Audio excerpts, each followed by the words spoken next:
হযরতে মাইজ ইবনে মালিক নামে একজন সাহাবী জিনা করছে। আল্লাহর নবীর কাছে এসে বলছি, ইয়া রাসূলুল্লাহ কাদ জানাইতু, আমি জিনা করে ফেলেছি। আল্লাহর নবী ফালতাফাতা, অন্যদিকে চেহারা ফিরিয়ে নিছেন। আবার তিনি বললেন ওইদিকে ফিরে গিয়ে, ইয়া রাসূলুল্লাহ আমি জিনা করেছি। নবীজি আবার চেহারা আরেক দিকে ফিরিয়ে নিলেন। উনি আবার বললেন, ইয়া রাসূলুল্লাহ আমি জিনা করে ফেলেছি, আমাকে শাস্তি দেন, আমার উপরে হদ শরীয়তের বিধান কায়েম করেন, আমার আখিরাত পরিষ্কার করে দেন, আমার আখিরাত বরবাদ হয়ে যাবে নাই তো। আমি এখন ফয়সালা বিচার মানতে রাজি, আমার রায় এখন করে দেন। আল্লাহর নবী সাল্লাল্লাহু আলাইহি সাল্লাম তিনবারের পরে সাহাবীদেরকে বললেন, খোঁজ নাও সত্যি কিনা। খোঁজ নিয়ে দেখছে সত্যি ঘটনা। আল্লাহর নবী সাল্লাল্লাহু আলাইহি সাল্লাম বলছেন, গর্ত খনন করো। গর্ত খনন করছে।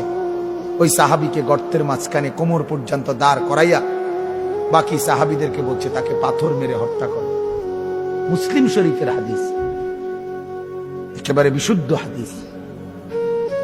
যখন পাথর মেরে হত্যা করছে, তখন পাথরের আঘাতের কারণে ওনার শরীর থেকে রক্তের ছিটা একজন সাহাবীর গায়ে আয়সা লাগছে। ওই সাহাবী তখন একটু বিরক্ত হয়েছে। বিরক্ত হইয়া বলছে, এক নাফরমানের রক্ত লাগবে, এক বদকারের রক্ত গায়ে লাগবে, তো মানে এরকম একটা বিরক্তি দেখাইছে। সাথে সাথে আল্লাহর নবী সাল্লাল্লাহু আলাইহি ওয়াসাল্লাম নবীজি বললেন, হে সাহাবী তুমি এটা কি বললা? কি বললা?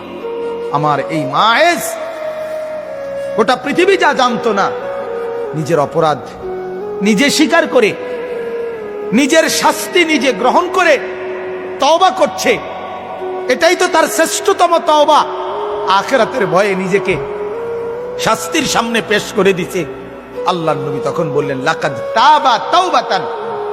আরে সাহাবীরা শোনো, আমার এই সাহাবী এই মুহূর্তে এমন তওবা করছে, এটা তার এমন তওবা, লাউ কুসিমাত জামিউল আরদি লা ওয়াসাত।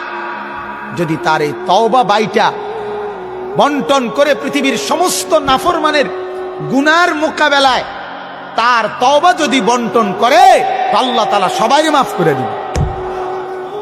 তার তওবা এত ভারী, কারণ সে তো নিজের অপরাধ নিজে কি করছে, স্বীকার করে নিছে।